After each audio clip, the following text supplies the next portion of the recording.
Hoje eu recebo Adolfo Lona, um dos grandes nomes da enologia do Brasil.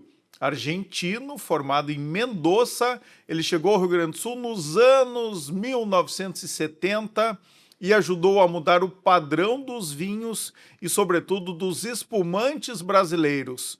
Primeiro na Martini Rossi, depois com a sua marca própria. Lona atravessou décadas como técnico, criador e testemunha privilegiada da evolução do setor. Se o vinho brasileiro hoje tem mais prestígio, autoestima e qualidade na taça, há digitais de Adolfo Lona nessa história. Roda a vinheta e já voltamos com um Poder RS muito especial com o mestre da enologia brasileira, apesar de ser argentino.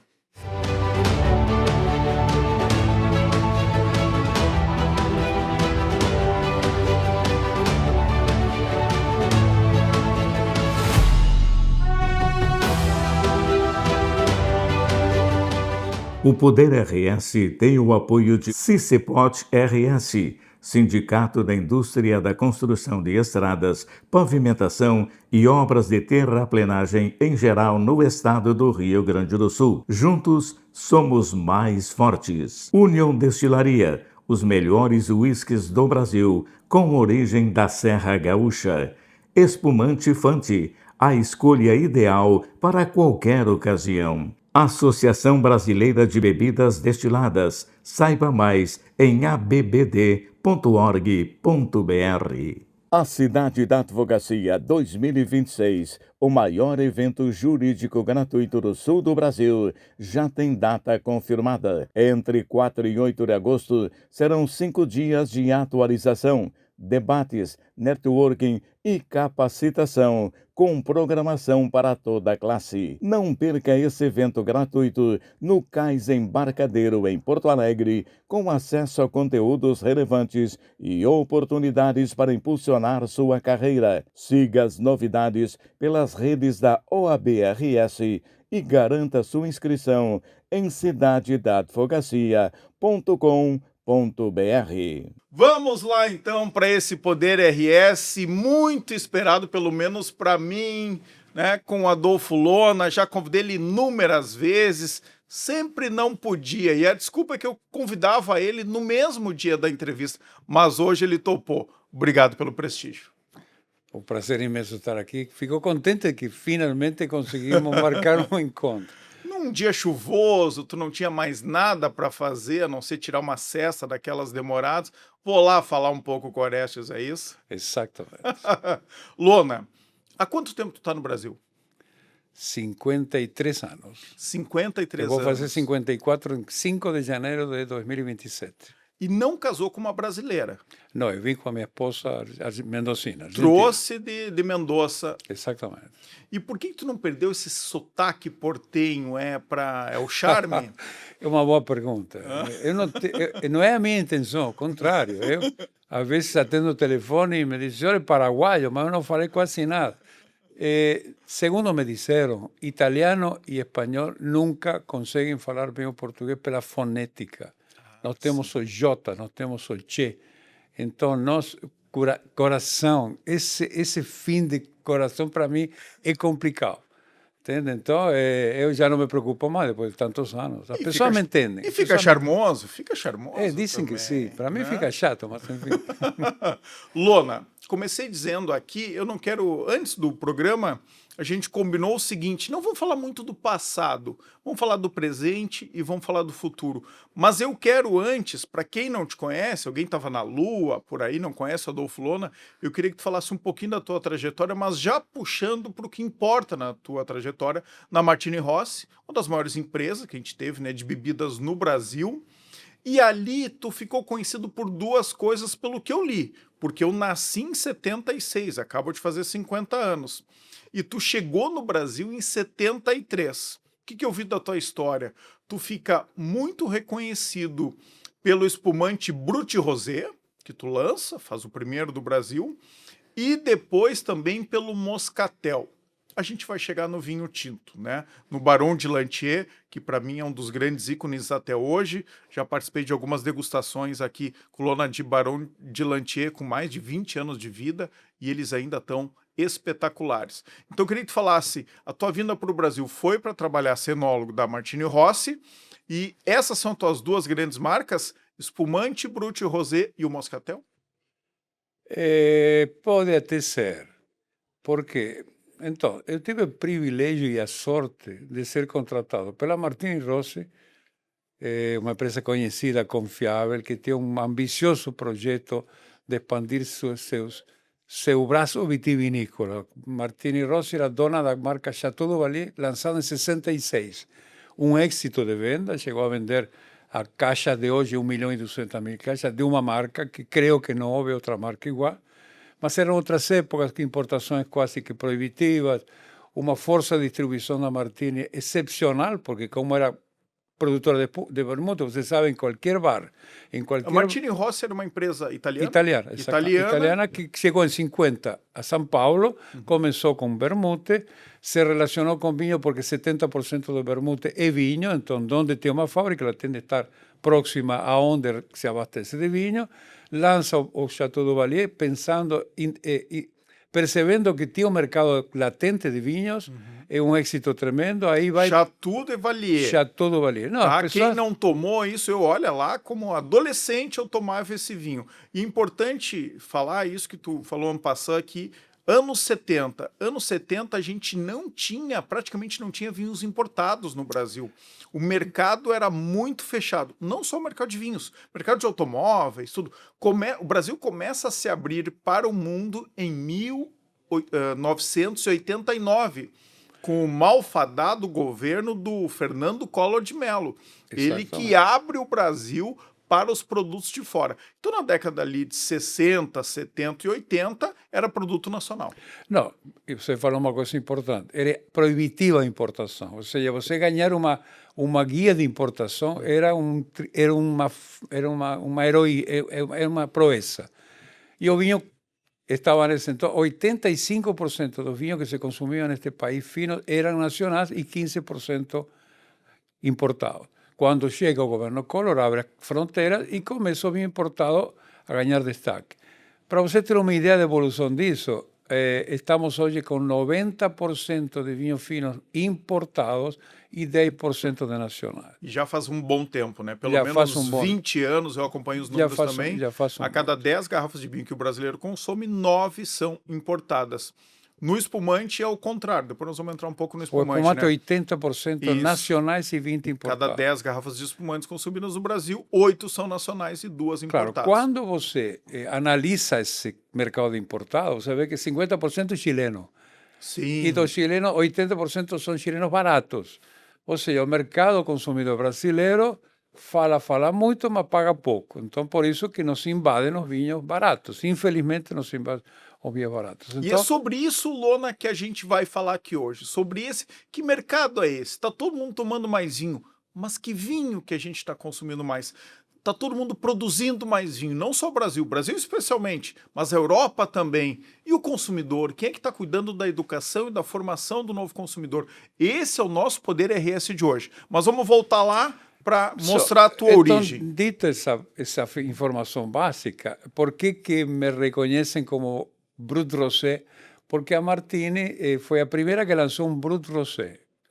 Foi um fracasso porque naquela época tinha o vinho rosé com açúcar. Sim. O demi-sec. Então as pessoas associavam a cor rosada com algo docinho. Era Brut. Então as pessoas tinham um mercado muito restrito. Estranharam. Aí, em 78, a Martini decide copiar, literalmente copiar, a garrafa de Asti Martini. Exatamente igual. Você olhava o Asti italiano e o Asti brasileiro, exatamente igual. Com Moscatel, que foi o precursor do Moscatel. Então, lança o Asti, muito vendido na comunidade italiana em São Paulo. Vendimos 5 ou 6 mil caixas de dúzia imediatamente. Depois começa, mas ainda o produtor brasileiro ainda não descobriu. Naquela época, os produtores brasileiros, veja bem, Grande União, por exemplo, uma grande companhia que tinha atividade no Rio Grande do Sul. Fora disso, ela não atuava. Com a chegada das multinacionais, que chegou Hublen, lembram? Forestier, a Seagram com Forestier, Chandon que chega também, chegam marcas internacionais com distribuição e com visão um pouco mais ampla. A primeira empresa vitivinícola brasileira, que eu admiro até hoje por isso, pela sua capacidade de ser tradicional e moderna, foi Valduga. O Juarez Valduga, com sua aparente inocência, veio falar comigo, eu quero que você me faça moscatel que é o que você vende como Valduga. E ele lançou o Valduga Moscatel. Depois esse produto, o Asti, a região de Asti italiana, veio e disse, senhores, não podem utilizar a palavra Asti. E Martini, imagina, teve de tomar vergonha na cara, tirou a palavra Asti e Virou só o Moscatel. Surgiu uma pequena viveza brasileira que dizia Moscatel espumante processo Asti. Mas os italianos vieram de novo a reclamar. Então surge o Asti, esse fenômeno que o que mais cresce entre os espumantes, direcionado muito mais para o público que não está muito acostumado. Mas, enfim, essa observação para comprovar que efetivamente... Explicar essas duas grandes marcas. Que foram do pioneirismo, né? Hoje o espumante Brut Rosé faz parte do meu portfólio dos espumantes Adolfo-Lona de forma muito importante. Vamos falar um pouquinho então do Barão de Lantier, vinho ícone do Brasil. Barão de Lantier. Martini avança no seu ímpeto de ocupar o mercado e lança o Barão de Lantier varietal, rótulo branco, em 78. Merlot, Cabernet Franc, que era Cabernet somente, Riesling itálico, que era somente Riesling, e o Semillon. Em 78 eu começo a conversar com o diretor da Martini e digo, por que não lançamos reserva? Mas em que você está pensando? E eu, francamente, sempre amei os vinhos de Bordeaux. Entendo que Borgonha é uma maravilha, mas eu me identifico mais com Bordeaux. E eu disse, olha, eu diria tentar fazer um Cabernet Sauvignon envelhecido em barricas, maturar em barrica, envelhecido na garrafa, o que o senhor acha? Tudo bem, vamos lá, vamos em frente. Então, vamos comprar barrica? Não, porque eu não sei qual é. Como que você não sabe? E é verdade. Na Argentina não se utilizava. O império da barrica surge nos anos 90, 2000 quase. Nem na Argentina se utilizava barrica. Então eu fui para Itália, para França e para Espanha. Para Espanha, Rioja, me recomendaram Carvalho americano. Eu vou para Itália, para Barolo, no Pio Cesari, que é um dos grandes, Barolo, e ele me disse, não, aqui utilizamos food, recipientes maiores, de 500 litros, 1000 litros, e não é nem espanhol nem francês, é da Eslovênia. Chego a França e me mostram a maravilha que era a barrica francesa. Importo 50 de cada, porque não tinha certeza. 8 meses depois, eu disse para o senhor Reti, esquece da americana e vamos para a francesa. Aí surge um vinho que nós chamávamos de guarda, que tinha a pretensão de desafiar o tempo. Com Cabernet Sauvignon da Nova Leva, a uva tinha sido plantada na década de 90, o Cabernet Sauvignon, não existia até aí. E aonde que foi plantado? No Vale dos Vinhedos, produtores nossos que aceitaram novas variedades. Cabernet Sauvignon. Nós entregamos as mudas, entregamos mudas novas de Merlot. Então fizemos um corte. O Barão de Lantier era um corte fundamentalmente de Cabernet Sauvignon, Cabernet Franc e Merlot. E foi um vinho que, de certa forma, projetou meu nome. Muita gente me conhece graças ao Barão de Lantier. E é o motivo pelo qual eu lancei meu próprio Barão, agora em 2022, como forma de reconhecimento e agradecimento a esse vinho. E, inclusive, o Lona não está aqui só para falar do passado, por isso que eu quero falar do presente e do futuro, porque ele acaba de ser reconhecido como enólogo do ano no Brasil em 2024, pelo Guia Descorchados, que é o principal guia de vinhos da América Latina. Então, mostra que tu está muito atualizado. Não, em 24, e por esse vinho, né? Pelo Barão. Exatamente. Em 24, o Barão foi considerado o melhor tinto brasileiro. Em 2025, na grande prova do Marcelo Copello, também foi escolhido o melhor tinto brasileiro. Então, um vinho que me dá muito orgulho. E por conta disso, o Patrício... E eu não provei ainda, olha só. Quando você me visitar, meu caro, você fica aí enrolando e não me visita. Ele não me visita e se queixa. Quando for, eu vou te abrir uma garrafa de Barão. Ótimo, ótimo. Tu ia completar que em 2025? Em 2025, na grande prova, também foi considerado. E esse foi o motivo pelo qual me consideraram o melhor enólogo brasileiro, que Em 2025, em 2024, perdão. 24. Graças ao Descorchado. 24. Bom, Lona, vamos falar então do nosso mercado agora, que tem inúmeros desafios. Então, assim, o consumo de vinho mudou muito. A gente vem lutando, todo mundo que é do setor vitivinícola tem alguma ligação, nos últimos 20 anos, pela democratização do consumo de vinho. E tu sempre foi um expoente, né? Basicamente, pessoal, é tirar as regras. É dizer que a gente pode tomar vinho num copo como esse, num copo de plástico, no bico, na garrafa, onde quiser. Sem aquele monte de regras, né? Que rituais que sempre acompanharam o vinho aqui no Brasil, que é um lugar novo, né? Não tem lá a cultura, a tradição da Itália, da França, de Portugal, que é um hábito incorporado na vida das pessoas, na Argentina mesmo e no Chile, né?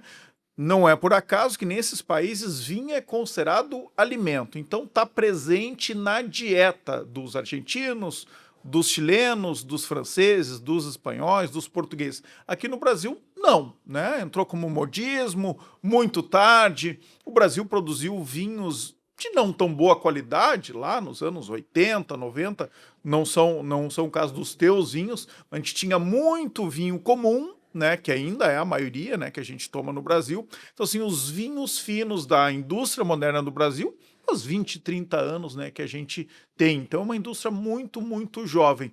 E agora o consumo está mudando, não só aqui no Brasil, nem começou ainda no Brasil, já está mudando, mas no mundo inteiro. Tanto é que na França, na Itália, estão arrancando vinhedos, porque tem uma superprodução de vinho. Então, eu queria uma breve análise tua para a gente começar a nossa conversa sobre o presente, sobre o momento atual do consumo de vinhos. Tá, o consumo mundial de vinho está caindo. Eu vou citar como exemplo a Argentina, que é o país que eu conheço. A Argentina, na década de 60, bebia 70 litros por pessoa. Hoje é 20. Nossa. E as pessoas podem achar, bom, se ele bebe 70 litros por ano, o cara é um bêbado. Não. Se você bebe um copo de vinho de 150 ml por dia, que é um copo médio no almoço, você numa semana terá tomado 1 litro. Em 54 semanas terá tomado 54 litros por ano, tomando uma taça. Se você toma duas, uma de noite, você toma 100 litros, sem perceber. Então, o volume de consumo é no hábito diário de consumo que naqueles países acontecia. E como era herdado isso? Através do costume gastronômico. Ou seja, nós, quando éramos, na minha idade pequena, a mesa familiar, você aprendia a comer e a beber. Aprendia a comer e a beber. Aprendia a comer pratos suculentos de nossas mães, com molhos maravilhosos, e todo mundo junto, a família toda. Ou seja, ninguém ficava trabalhando na hora do almoço. Todo mundo tinha reunião familiar. Você herdava o hábito do vinho, naturalmente herdava. Então, você era por isso que se considera um alimento. Então, o que aconteceu na Argentina com esses hábitos de vida diferentes, horários estendidos, o homem já não volta porque não tem tempo, a mulher sai para trabalhar, a mesa familiar se desintegra, e a gurizada fica exposta às propagandas da cerveja, o vinho ausente, porque o vinho mundialmente se achou tão importante que não precisava se comunicar com o público, começa a perder mercado e chega agora, na Argentina, sextuplicou o consumo de cerveja. Agora cai uma nova moda, que é muito mais perigosa, que são as restrições ao álcool. Sim. Restrições que ainda não são legais, mas já são, porque se você dirige, mas que são muito sociais, ou seja, se difunde a ideia de que o álcool faz mal. Ontem eu vi uma pessoa que estava declarando que o vinho faz mal em qualquer situação. E eu não concordo. O vinho faz mal se você não faz bom uso dele. Você consumir um copo de vinho não pode fazer mal para a sua saúde, ao contrário. A gente tem que ver muito isso. Da onde que saem esses estudos? Né? Porque, em geral, tem interesse econômico, Lona. Ontem mesmo, né, eu estava vendo um vídeo aqui sobre um estudo que foi feito lá na década de 60, de 70, nos Estados Unidos, de patrocinado, olha só, pago pela indústria do açúcar, lá nos Estados Unidos, que moldou, inclusive, os hábitos dos norte-americanos, em comer cereal de manhã, muito carboidrato, e eles condenaram, por exemplo, a proteína, a carne e a gordura boa da proteína, com pagamento a 3 cientistas que ficaram famosos e por condenar esse tipo de alimento. E que depois foram investigar, eles fizeram levantamentos em mais de 20 países e utilizaram resultados parciais em 5 ou 6 para provar aquela tese que a indústria que estava pagando eles interessava. Então a gente vê muito isso, já se condenou o café, né? Já se condenou bom a carne, a proteína, como eu falei aqui. Agora tem essa condenação do álcool.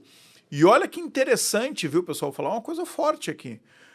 Uma indústria, a grande, que domina aqui o nosso mercado brasileiro, a indústria da cerveja, 90% do álcool consumido no Brasil é da cerveja. Claro. A cerveja tem um discurso recente nos últimos anos que ela praticamente não tem álcool. Eles querem não se considerar bebida alcoólica, porque eles dizem que tem 4, 5% só de álcool. E que, portanto, as outras bebidas, né, que tem mais álcool, elas seriam então condenáveis e fariam muito mal. Vários estudos que a gente teve ali na década de 70, 80, 90, demonstrando que o vinho fazia bem, né, para a saúde, desde que consumido moderadamente. Agora começam a surgir outros estudos colocando esses em dúvida. Será que não está sendo patrocinado por essa grande indústria? Será que não tem interesses econômicos? Então a gente tem que ter muito cuidado com essas coisas definitivas, né? Não pode café, agora pode. Não pode ovo, agora pode. Então tem que ter um pouco de cautela com isso. Eu tenho certeza absoluta de que detrás dos modismos intensos tem segundas intenções. Isso não tenho a menor dúvida. Então, eu sempre transmito às pessoas que vão me visitar e levantam este tema, de que ante esse tipo de modismos e ante esse tipo de controvérsia forte, porque os estudos foram muito bem feitos sobre os benefícios do vinho. O resveratrol não foi um invento. Então, isso é uma verdade, isso foi através de longos anos. Então, o que eu recomendo é você seja dono das suas escolhas. A palavra escolha é a palavra-chave. Não se deixa levar, nem por consultores gratuitos, nem por propagandas muito lindas.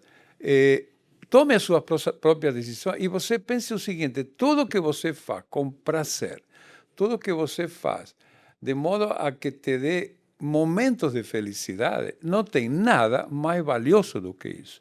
E se você bebe com moderação, come com moderação. Outro dia, quando me perguntaram isso, eu não como 4 quilos de massa, mas eu sinto imenso prazer em beber um belo prato de massa uma vez por semana. Claro. Será que isso é carboidrato demais? Você precisa equilibrar. Agora, para mim, o mais importante é que a pessoa tenha muito claro que o vinho é um produto que dá felicidade se você deixa se aproximar. O espumante muito mais, porque ele tem aquele elemento orgânico que, como é uma bebida alcoólica com gás, o álcool circula mais rapidamente no teu fluxo sanguíneo. Então, um golinho de espumante subiu rápido e você já se sente solto. Sim, ainda tem as bolinhas, fazem cócega no nariz. Mas você não consumiu nada de álcool, nenhum efeito do álcool, mas a sua mente está, você relaxa, você... Claro. Agora, você vai abrir mão disso porque alguém condena assim, euforicamente o álcool? Calma, senhores, não podemos deixar de nos influenciar tanto, ser tão pouco inteligentes de que qualquer notícia te impacte tanto. Sabemos que hoje as notícias... Antigamente, você ia para grandes jornais, para grandes veículos de comunicação para se informar. Hoje, você abre um telefone e você tem um banho de informações, 90%, todas elas direcionadas por pessoas que têm interesse, desinformadas, de pessoas que falam sem saber.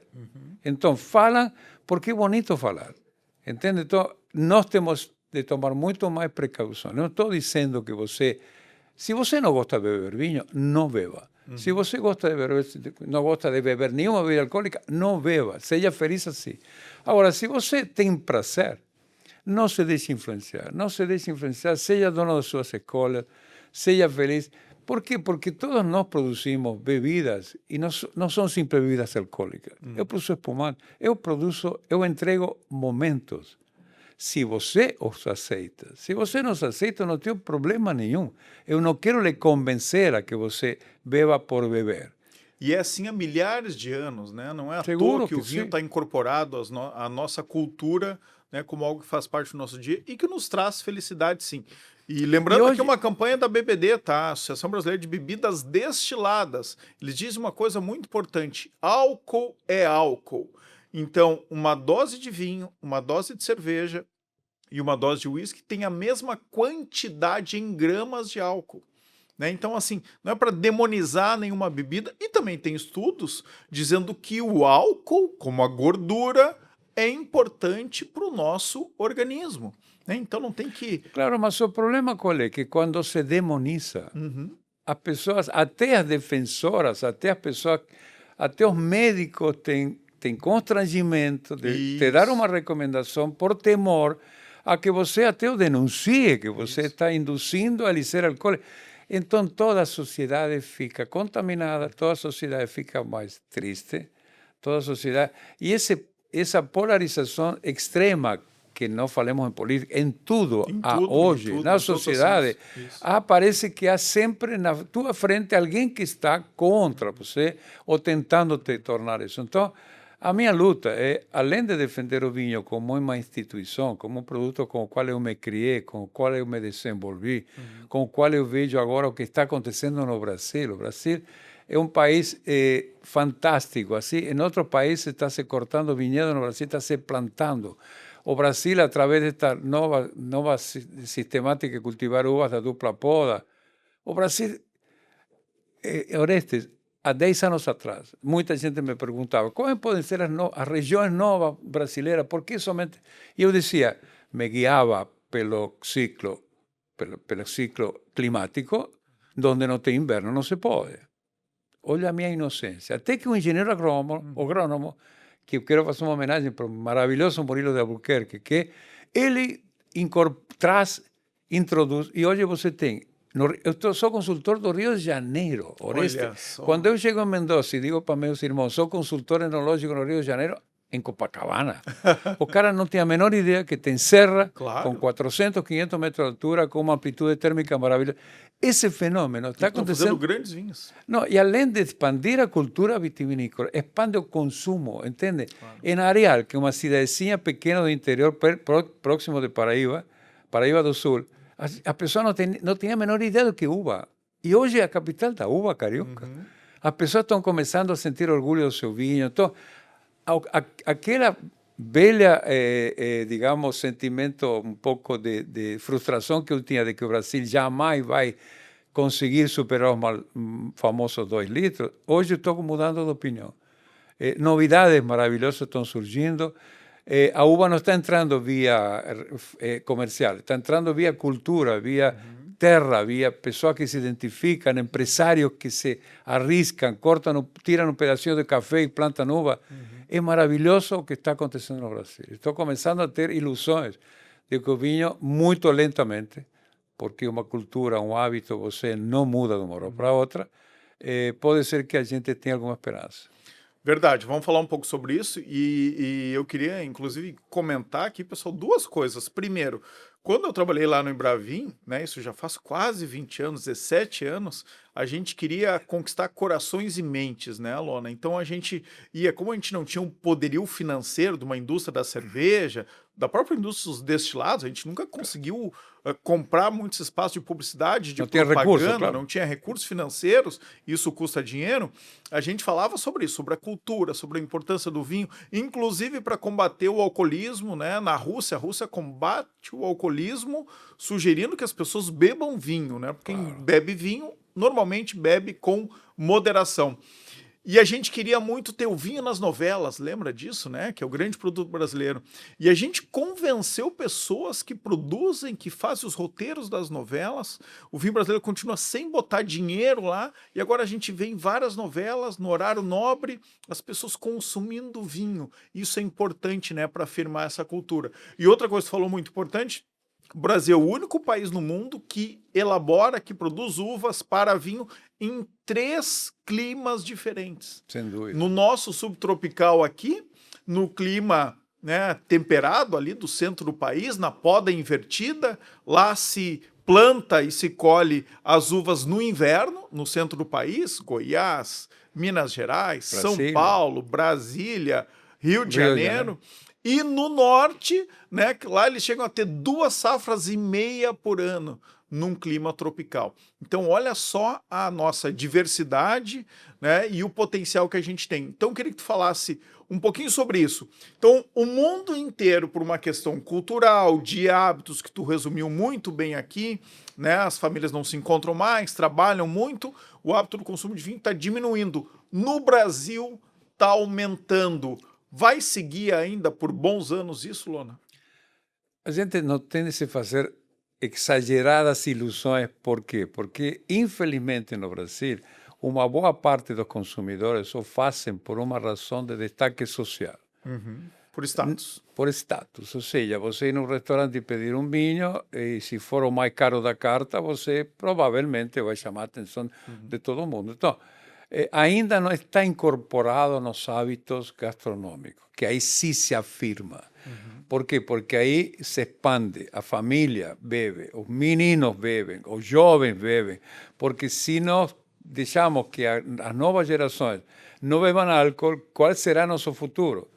Então, é importante que a gente E uma prova direta disso é que durante a pandemia o consumo do vinho no Brasil aumentou muito. Por quê? Porque as famílias estavam em casa, estavam se alimentando em casa, cozinhando em casa, e o vinho virou uma grande companhia, Lona. Mas, infelizmente, a gente tem de reconhecer de que a vida cotidiana do Brasil é agitadíssima demais. Você praticamente, muita gente não almoça em casa, almoça em algum lugar rápido para voltar a trabalhar. Os horários são ingratos. Em Mendoza se trabalha de 8 a meio-dia e de 4 a 8. Tem 4 horinhas para você beber, comer, cestear e depois trabalhar. Aqui Esse no é um Brasil não hábito tem. muito bom. Então, tudo isso que faz com que você tem impedimento de você beber um copo de vinho, claro. entende? Então, isso nós não vamos mudar. Agora, o que eu recomendo, por exemplo, para você quebrar um pouquinho essa barreira, essa resistência em beber um golinho todos os dias, deixe uma garrafa de espumante na porta da sua geladeira. Todos os dias você pode chegar nervoso, você e a sua esposa, porque o trânsito, porque a chuva, porque alguém te sacaneou. Você chega, abre uma garrafa de espumante, que se você puder beber em 2, 3 dias, pode beber tranquilo. Você vai perceber quanto isso lhe ajuda a você, primeiro, perder o estresse, que vai lhe fazer mal. Você vai jantar nervoso, você vai dormindo nervoso. Mas isso me ajudou a mim, porque você abre a porta da geladeira, você vê essa garrafa e sente vontade de dizer, mas por que não? Por que eu vou tomar um copo de água? E não posso. Então, esse tipo de trampinhas, deixe uma garrafa de vinho à vista, com 2 copinhos, deixe. Por quê? Porque todo esse tipo de estímulos, que são estímulos quase subliminais, vão te ajudar a isso, entende? Sempre tem um queijinho na sua casa, sempre tem umas torradinhas na sua casa.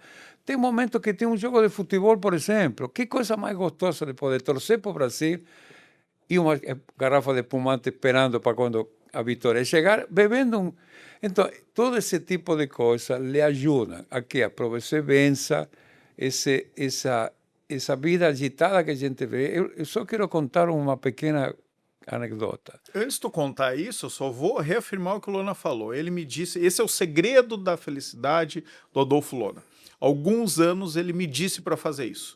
E eu adquiri este hábito. No verão eu deixo uma garrafa ou de vinho branco ou de espumante, sempre aberta, sempre tem uma garrafa aberta na porta da minha geladeira.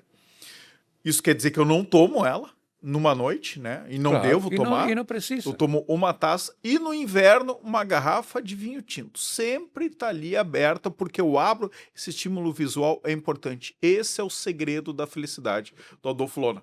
Conta a anedota e depois eu vou chamar os meus apoiadores. Tá, não, eu sou um pouco um colega parceiro com o Claude Troagot, famoso chefe francês. E ele faz eventos corporativos. Alguns meses atrás fez, não lembro aonde, aqui, e eram uns 30 empresários, CEO das principais empresas. E quando chegam, você imagina um empresário às 7h30, 8 da noite, ele chega com 2 telefones, todo descabelado, gravata arrancada, tá histérico, chega provavelmente no Uber ou no carro com motorista, e eu servia uma taça de espumante para essa gente. Quando eu oferecia taça de espumante, você não imagina como o rosto mudava. O cara vai assim, como dizendo, meu Deus, que bom. Vira uma chave.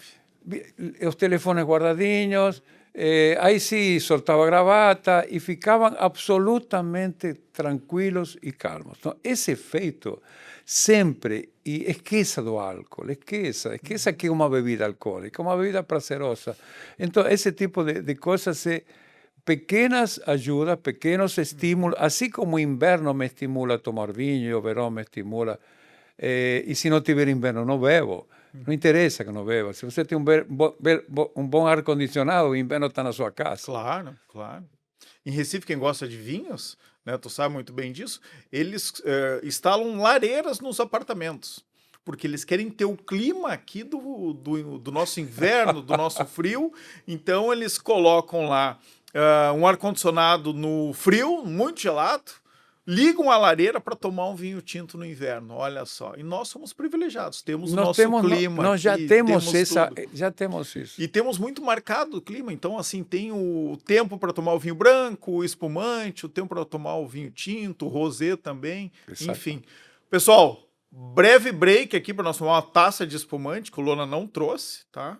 Né? Ficou me devendo aqui, nós vamos tomar uma água e voltamos em seguida com mais Poder RS, hoje recebendo a lenda Adolfo Lona. Pode rodar os apoiadores. Muito mais é estar na companhia das suas pessoas preferidas. Muito mais é curtir um final de semana na praia com a família. Muito mais é dividir um drink com o amor da sua vida. Muito mais é harmonizar com um bom vinho a receita passada de avô para neta. É comemorar com uma espumante tudo que tiver valor para você. Muito mais abraça os melhores momentos da nossa vida, tanto os grandiosos quanto aqueles que na maioria das vezes moram nos detalhes. Muito mais é viver para celebrar cada momento único. E Fante tem muito mais. A Union Destilaria é empresa fundada em 1948 na Serra Gaúcha e que atua há mais de 50 anos na atividade de destilação de uísque, está aberta a visitação no Vale dos Vinhedos, em Bento Gonçalves. Agende a sua visita. Você vai se surpreender com a estrutura e beleza do lugar. Terá a oportunidade de conhecer o processo, a grandeza e a singularidade dos destiladores de cobre, o segredo dos barris e o efeito do tempo para o envelhecimento do destilado. É uma experiência única no Brasil e que desperta os sentidos e que revela a essência e personalidade do Whisky Union. A plataforma Bebida Legal é uma iniciativa multissetorial da Associação Brasileira de Bebidas Destiladas com outras entidades representativas. No site, você encontra cursos gratuitos online para quem trabalha com bares, restaurantes e eventos em uma área dedicada a revendedores homologados das principais empresas e marcas icônicas de destilados, garantindo procedência, segurança ao consumidor e conformidade com as boas práticas do mercado. A justiça não é estática. Ela responde ao tempo. E quando milhares de advogadas e advogados se encontram, esse movimento emerge. Ganha vozes que somam, ideias que expandem e conexões que mudam trajetórias. O maior evento jurídico já realizado por uma OAB estadual em toda a história, com a força de uma construção coletiva, que chega à sua 5ª edição, mais potente do que nunca.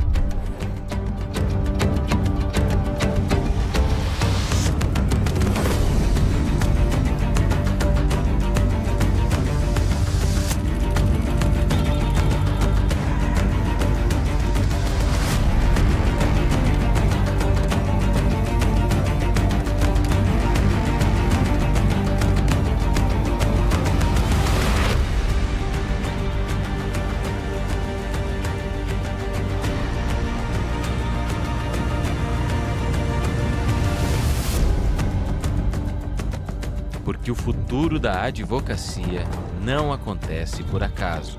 Ele irrompe aqui. De 4 a 8 de agosto, no Cais Embarcadero. Cidade da Advocacia. Aqui se faz direito. Voltamos com o Poder RS super especial, hoje com Adolfo Lona, o nosso mestre do espumante rosé brut, do moscatel e do vinho tinto. O Lona é testemunha da evolução do vinho brasileiro nos últimos 40 anos, Lona. Tem uma coisa importante que pouca gente se dá conta. O número de vinícolas que a gente tem, vinícolas com vinhos de alta qualidade, aumentou muito nos últimos anos. Nos últimos 5 anos. Quando eu vou para a Serra Gaúcha, eu começo a olhar aqueles vinhos, eu quase não conheço a maioria deles.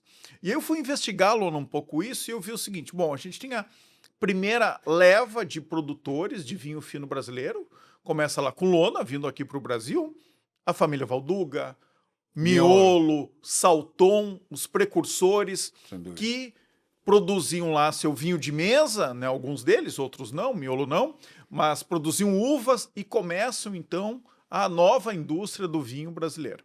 Aí a gente tem os filhos deles, o Adriano Miolo, né, o Juarez Valduga, o João Valduga também são filhos de produtores, do Luiz claro. Valduga. Então a gente tem esta segunda geração, que aí realmente investe, moderniza e muda a indústria vitivinícola nacional. Aí tem a terceira geração e tem uma que ninguém fala. Tem a terceira geração que já está no comando agora, de todas as grandes vinícolas. Tem uma quarta geração que não é bem uma geração, Lona, que é o seguinte, são dos estudantes de enologia. A quarta geração é dos estagiários. É quem não era filho de uma família de produtores de uva, nem de vinícola, mas que convivia ali na Serra Gaúcha, em Garibaldi, em Carlos Barbosa, em Bento Gonçalves, que foi, por ver a família consumir vinho e por ver a economia dessas cidades girar em torno do vinho, eles foram estudar enologia, fazendo um técnico ou a própria faculdade de enologia. Muitos foram, inclusive, para Mendoza estudar, para outros lugares. Aí eles voltam e são os estagiários dessas grandes indústrias e também de vinícolas pequenas. E agora, nos últimos 2, 3 anos, eles saem dessas vinícolas e eles começam a colocar projetos autorais. E aí nos surpreendem com cortes de vinhos incríveis, diferentes, que a gente não vê em outro lugar. E aí dá um fôlego, um vigor, Lona, para nossa indústria poucas vezes vista. E aliado a isso, acho que tem também aí os investidores, os empreendedores de outros setores, médicos, advogados, empresários do agro, que vêm investir no setor de vinho e que contratam essa gurizada também. É um pouco esse panorama? Ou falei demais? Não, mas é importante destacar uma coisa. Nada disso teria acontecido e provavelmente não teriam surgido tantas pequenas vinícolas se não fosse o fenômeno do enoturismo.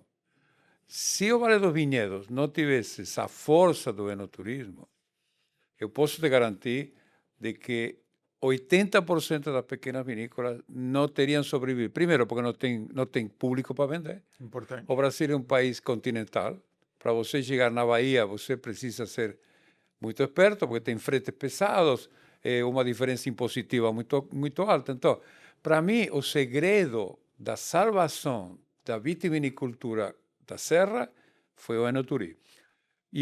Concordo contigo em parte, mas em outras cidades, em Santa Maria, em Farroupilha, em Caxias do Sul, lá na minha terra em Santo Ângelo, na Campanha Gaúcha, onde a gente não tem uma força tão grande do enoturismo, também a gente tem vários outros projetos. Mas eu estou me referindo aos descendentes dos velhos produtores de uva que quiseram abrir seguindo a lógica que eu tracei aqui. Vinícolas se não fosse pelo turismo. Agora, surge outro fenômeno, que são as vinícolas urbanas, os produtores de garagem, ou seja, as pessoas que começam a perceber, fazem primeiro como um hobby, primeiro como uma forma de se apaixonam pelo vinho, porque esse é o segredo também. Todos esses novos empreendimentos no Rio de Janeiro é por uma enorme paixão. uma enorme vontade de enfrentar desafios como é a viticultura. A viticultura é um enorme desafio. Não é fácil plantar uva, não é fácil que essa uva produza. É Uma grande vontade de perder dinheiro também. Uma grande vontade, uma grande vocação para perder dinheiro. Então surgem pequenos fenômenos que vão ajudando a indústria vitivinícola brasileira surgir, certo? E porque se fosse pelas grandes, pensa o seguinte: houve um choque enorme quando Sigrans com Maison Forestier, quando Martini com a Chateau Duvalier, quando a Heublein com seus vinhos, quando La Cave, quando vão embora, deixaram um vácuo, produtores que não sabiam o que fazer com a uva. E começam a criar pequenas vinícolas. Nos anos 90 não se vendia muito. O Juarez Valduga, que por isso que admiro tanto a família Valduga, foi o precursor do Vale do Vinhedo. Ele saiu em defesa do Vale do Vinhedo e foi aquele que criou esse fenômeno. Então, eu quando nos meus consultados, eu sempre repito sempre a mesma tese. Fazer vinhedo, você tem recursos, fazemos um vinhedo. Tem paciência, espera 3, 4 anos, não tem problema, fazemos.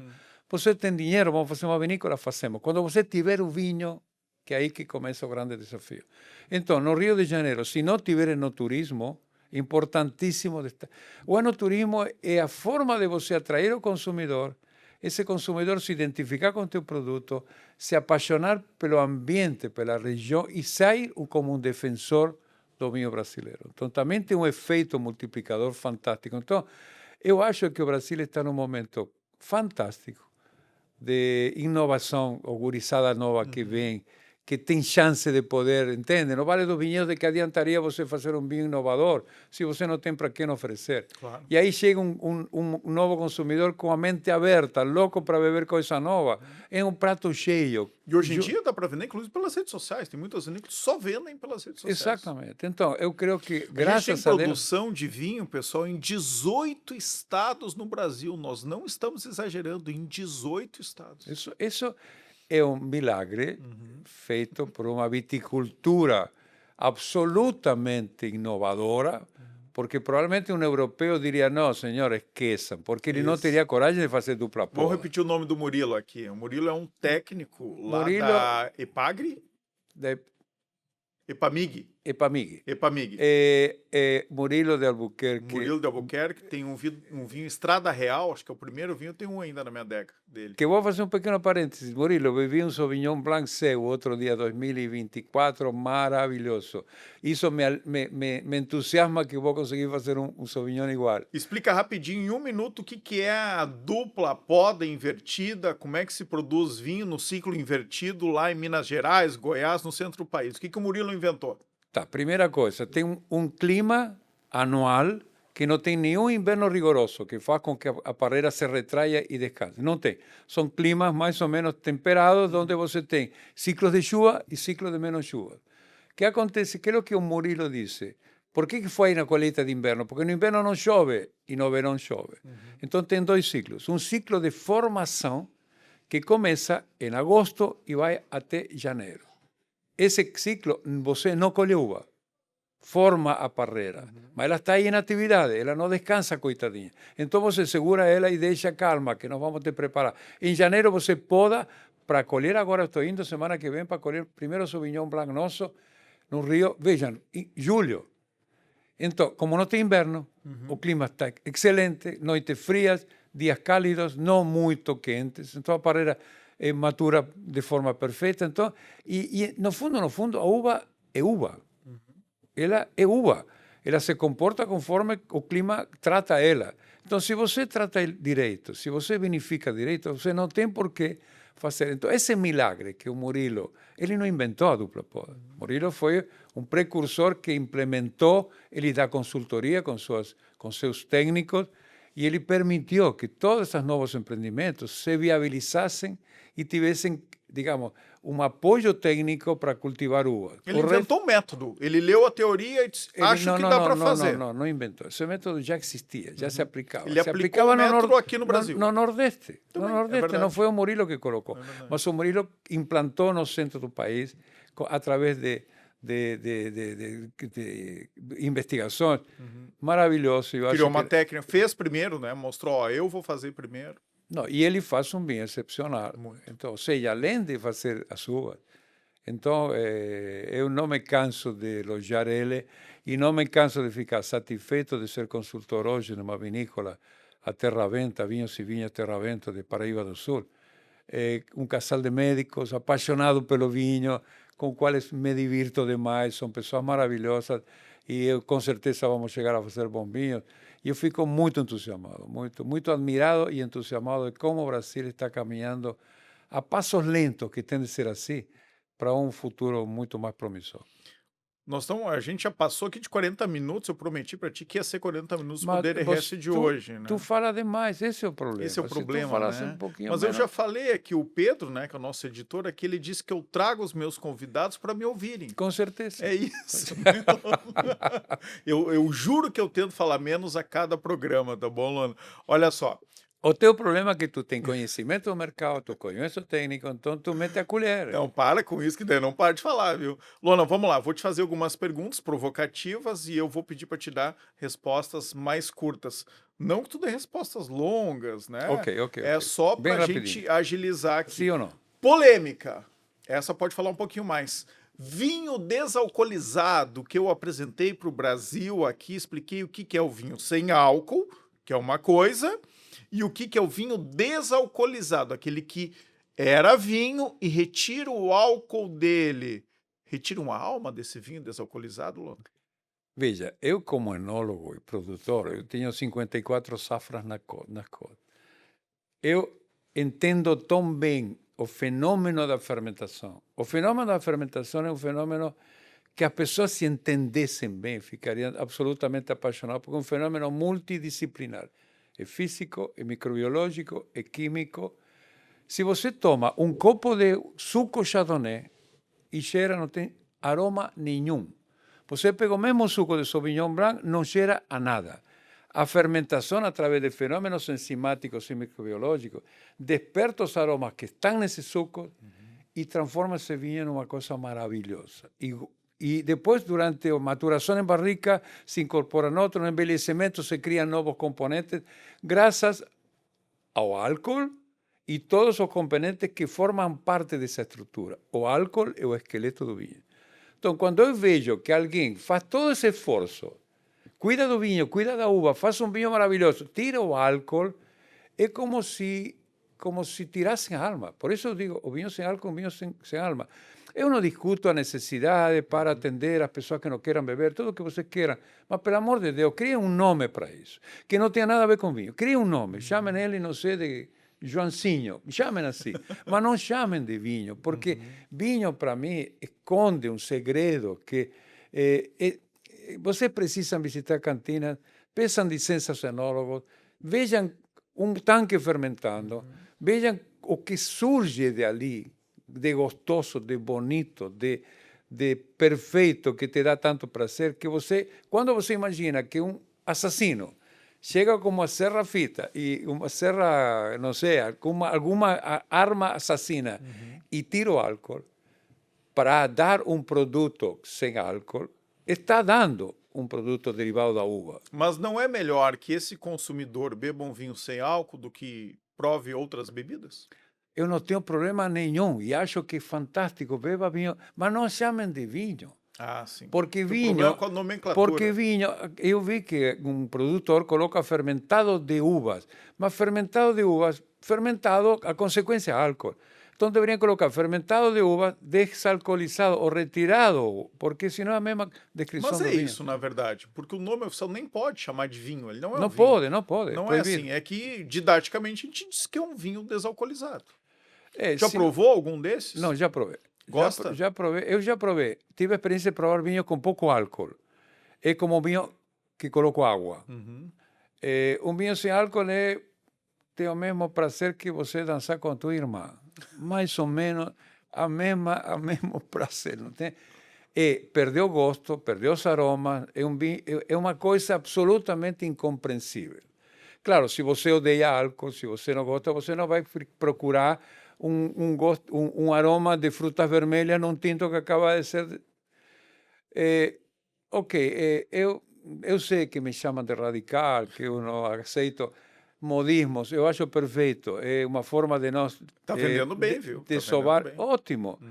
Mas cuidem de não chamar de vinho. Tu nunca fará um tu vinho sabe, sem álcool, então? A que eu me resisto é que utilicem a palavra, o status da palavra vinho, para colocar no rótulo de um produto que não é vinho. Isso que eu me resisto.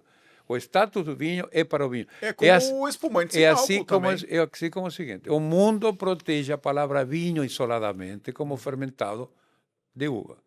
Qualquer outro fermentado de laranja, de coisa, não pode ser chamado de vinho. Sim. Isso fique bem claro. Eu acho que eu concordo contigo, mas é importante o mercado que se abra aí e, eventualmente, acho que é muito mais para quem não pode consumir álcool. Sem dúvida, né? tem direito. Isso. Vamos lá, próxima. Qual deveria ser... Eu não ia te fazer essa pergunta, mas eu vou fazer. Eu já imagino a tua resposta, mas a gente está elaborando vinhos em 18 estados aqui no Brasil. Vários outros países, Taná no Uruguai, Carmener no Chile, Malbec na Argentina, para falar algumas, tem uma uva, um vinho símbolo. Emblemático. Tu acha que o Brasil deveria ter um vinho, uma uva emblemática? E se sim, qual seria? Não. Você faz uma pergunta um tanto absurda. Por quê? Acaba de dizer que tem 18 regiões produtoras em situações totalmente diferentes. Então, se aqui produzimos Cabernet Sauvignon, lá no Rio não produz Cabernet Sauvignon porque não se adapta. Então, eu sou contra um pouco das variedades emblemáticas que condenam um país a estar sempre detrás do Malbec na Argentina e esquecemos que tem maravilhoso Cabernet Franc, maravilhoso Bonarda, assim como a Uruguai tem maravilhosos Merlot. Eu não sou muito partidário disso. Eu acho que o Merlot, por exemplo, para Serra Gaúcha, o Merlot é uma uva que resiste melhor a nossa condena a chuvas excessivas. E o Cabernet Sauvignon apanha muito. Então, vai ter mais oferta, não vai ter... Por exemplo, na Serra Fluminense, o Syrah, na região de Dupla Poda, o Syrah é uma variedade que está sendo muito bem, dando muito bom resultado, mas o Cabernet Franc também, o Sauvignon Blanc também, o Chenin Blanc também. E temos... Pense o seguinte, temos 15 anos, 20 anos. Como que você pode pedir resultados com somente esse tempo? Então, estamos descobrindo ainda. Né? Estamos descobrindo. Então, se o Syrah será a única, será com certeza a principal. Sauvignon Blanc, com certeza, será a principal. Agora, surgirão outras, talvez mais melhores ou piores, mas não sei, vai ter. Mas eu não sou muito de variedade emblemática. Para mim, a grande marca do vinho brasileiro é a diversidade. Exatamente. Né? Cabe tudo ali. Bom, o Brasil tem cara de espumante? Tem, óbvio. E os números mostram isso, né? Do próprio consumidor, a cada 10 garrafas, 8 consomem de espumante, ao contrário do vinho. Então, assim, a vocação do espumante aqui, ela é notória. Então, mas acho que a diversidade, e por região mesmo, talvez aí o caminho das DOs, das indicações de procedência, resolvam isso. Por que que o espumante brasileiro tem alta qualidade? E com preço bom? Porque temos condições, porque temos uma gama de variedades que se adapta muito bem para fazer bons espumantes, temos técnica, temos nos especializado. Pensa o seguinte, na Argentina, geralmente o espumante é um produto quase que secundário. Eu faço uma garrafinha de espumante para brindar, vinícolas, o forte deles são vinho tinto. No Brasil é diferente, tem empresa como Salton, como muita empresa, Balduga, por exemplo, tem uma potência produzindo. A cooperativa Garibaldi é um exemplo. Há 10 anos atrás, produziu uma garrafa de espumante, porque o mercado impulsiona e vai levando, e você, o mercado é exigente. Perini, Aurora, gente. Exatamente. Miolo, dá para citar vários. É importante destacar uma coisa, que quem mais bebe espumante neste país são as mulheres e não os homens. As mulheres, benditas sejais todas, são as que sustentam o consumo. Eu sempre, quando chego na Argentina, eu brinco com meus parentes, porque para você ver um grupo de meninas jovens num bar ou um restaurante, tomar um espumante descontraídamente, sem nenhum bolo enorme que tenha festejo, Na Argentina não encontra. No Brasil não é raro. É frequente você entrar. Então, o público feminino adoptou o espumante brasileiro por ser leve, por não ser muito complicado, você não tem não é um espumante cabeça, você bebe, é leve, espumante, os produtos nossos são excelentes, o público feminino, e eu creio de que o Brasil, eu sempre disse, o Brasil está condenado a beber espumante. Por quê? Imagina a costa brasileira, até a gaúcha, a costa brasileira, até lá, a Guiana Francesa, é maravilhosa. 8.000 quilômetros. A gastronomia é maravilhosa, o clima é maravilhoso. Agora, como que você faz para convencer um baiano a tomar espumante? Como? Como? Degustando. Provando. Provando, mostrando os benefícios. Começa com moscatel. E dá um certo destaque, ou seja, que o baiano que bebe espumante é mais importante que o baiano que não bebe. Ou por aí, estou brincando, mas Isso enfim. faz parte, né? Faz parte um pouco o status da bebida, faz parte para você agradar o consumidor. O Brasil, o que precisa é um esforço que você falou uma coisa certa, a indústria vitivinícola em geral provavelmente gera menos recursos que uma Gerdau. Se você pega todo o faturamento da Gerdau e todas as vinícolas, não sei, então não gera recursos para você fazer grandes campanhas promocionais. Então, nós estamos impedindo. Então, nosso tem que ser um pouco corpo a corpo. Mas a indústria vitivinícola gera mais empregos que a Gerdau. Com certeza. Muito mais. Com certeza. Ah. Vamos lá. O que tu tem a dizer sobre quem tem preconceito contra o vinho rosé? Que, como todo preconceito, quem se prejudica é o preconceituoso. Ou seja, quem é preconceito bota uma barreira entre ele e alguma coisa que ele não aceita. É uma bobagem. O vinho rosé, que acontece também. As pessoas que têm preconceito pelo vinho rosé guardam a velha lembrança de que o rosé antigamente era associado a vinho com açúcar e bebido por pessoas que não entendem nada. Tira isso é bobagem, isso já foi. Rosé, hoje se toma um rosé maravilhoso. O Brasil faz excelente rosé porque temos boas uvas. Então beba rosé, porque o rosé é um passo intermediário entre um tinto e um branco. É um branco. É um tinto elaborado como branco, com um pouco mais de corpo que um branco, com sabor um pouco mais.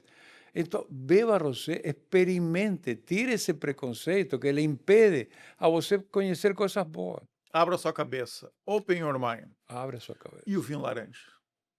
O vinho laranja é um vinho complicado. Por quê? Porque é um vinho que não é laranja, senão é um vinho que recebe... Não é feito de laranja. Não, é claro, bom é feito sempre de dizer. vinho. Digamos, um branco vinificado com a casca, como se fosse um tinto, com o intuito de dar todos esses componentes da casca para o vinho. Então, o sabor do vinho branco não tem nada a ver com o vinho branco normal, que você, o vinho branco normal, retira a casca para ter aroma frutado. Então, o vinho laranja é um vinho totalmente diferente que esse vinho branco, é um vinho marcante de sabores, agradável, bebido bem geladinho. E eu vou roubar mais 30 segundos para fazer uma pequena anedota. Eu era totalmente contra o vinho laranja. Por isso que eu te provoquei. E eu tinha medo de criticar o meu queridíssimo amigo Luiz Zanini, que foi o precursor. Eu tinha medo de criticar. Digo, não vou gostar e não vou me aguentar. E no restaurante famoso, agora não vou me lembrar do restaurante famoso lá em Santa Teresa, no Rio. O aprazível. O aprazível. O meu distribuidor, um querido amigo, Antônio Campos, me faz degustar quase que a cegas o vinho laranja.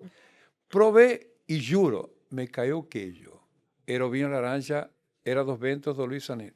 Muito bom. Me caiu o queijo. Digo, meu Deus, que coisa gostosa. Acabou o preconceito. Acabou o preconceito. Então tive de provar. É um vinho excelente, tem o seu sabor, é encantador por ser diferente.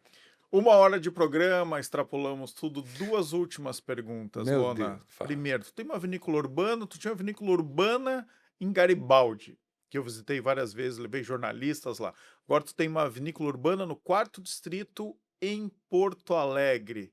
Fala um minuto sobre ela. Na rua Chicago 307. Recebe pessoas lá? Claro que recebemos. E teu neto tá lá? O que teu neto faz? Não, lá? calma, trabalha toda a família. Olha que legal. A minha filha e os 3 filhos da minha filha. O neto, o Luca, que está estudando enologia, é sommelier, meu queridíssimo Neto Luca, que está tomando conta. Graças a Deus está tomando conta. Ele que resolve tudo. Que bom. Na parte técnica ainda preciso apoiá-lo, mas a parte administrativa... Ana, minha filha, que é a mãe destes meninos, cuida a parte administrativa, coitadinha, pagando boleto. Ela sofre mais que ninguém. E dois meninos novos, que é o Jean, que tem 18 anos, e o Piero, que tem 21, que estão, neste momento, são auxiliares rotuladores de vinho. Olha só. E eles, no futuro, serão grandes empresários junto com nós. Muito. Então, eu estou muito feliz. É uma pequena vinícola familiar. Produzimos quase que artesanalmente espumante no método tradicional. Envelhecemos vinho, nosso café é horrível, os espumantes são passáveis. Se querem ir, por favor, nos visitem. Se querem marcar, melhor. Eu estou somente de tarde. Um lugar imperdível aqui em Porto Alegre, no 4º Distrito. O que tu ainda quer fazer? Já fez tanta coisa. Tá. Eu diria o seguinte, de que eu estou cumprindo um sonho. Por quê? Eu tenho 53 anos de enologia, tenho uma idade que já superou 50 anos, mas ainda não chegou aos 80, isso para você ter uma ideia. E eu sou consultor, já fui consultor de diversas vinícolas, e eu quase estava me aposentando. E chega um casal de médicos do Rio de Janeiro e me disse: queremos que você seja nosso consultor. E eu, graças a Deus, aceitei. A querida Márcia e o Renato, que eu mando um abraço para eles. E eu estou cumprindo um sonho. Por quê? Porque eles me deram absoluta carta branca. Estamos criando uma vinícola muito bonita, com madeira nobre, com fudres de carvalho, com tanque de inoxidável, sistemas automáticos, um vinhedo de 5 hectares no lado. Então, eu, graças a Deus, hoje eu diria, não preciso fazer mais nada. Quando isso estiver encaminhado e eu tiver vontade ainda de pegar alguma outra consultoria, talvez pegue. Porque em nossa empresa estamos mantendo como ela está. Agora, depois do Barão, agora vem um possível Tanat. Então, estamos sem capacidade e possibilidade de inovar muito, mas dentro dessa linha. Lona, vamos fazer um brinde com água aqui? É o que temos? Tá? Que vergonha, rapaz. Mas, Um prazer te ter aqui, conversar contigo. O prazer foi meu. E te chamarei outras vezes, tá? Porque deu 1 hora de programa, falamos sobre pouca coisa. Tem um monte de coisas. Saúde, um abraço. Saúde, obrigado. Abraço pessoal, a todos espero com que esse vocês copo. tenham gostado. Curta, ó, tomei um gole aqui para dizer, curta o nosso programa, compartilhe ele, faça ele se espalhar mundo afora pelo Brasil. Segura aí, Lona, não, calma, Anuncia segura meu aqui. Instagram. O Instagram, eu vou colocar aqui, o Pedro vai colocar. Adolfo.lona. Adolfo.lona, imperdível, Instagram polêmico, tá? Ele diz tudo o que ele pensa lá no Instagram, então vale muito a pena. Obrigado de novo aqui, espalhe, tá? Aciona o sininho que toda vez que tiver um Poder RS novo, você vai receber aí. Até a semana que vem, pessoal. O Poder RS tem o apoio de Cicepot RS, Sindicato da Indústria da Construção de Estradas, Pavimentação e Obras de Terraplenagem em geral no estado do Rio Grande do Sul. Juntos, somos mais fortes. União Destilaria, os melhores uísques do Brasil, com origem da Serra Gaúcha. Espumante Fante, a escolha ideal para qualquer ocasião. Associação Brasileira de Bebidas Destiladas. Saiba mais em abbd.org.br.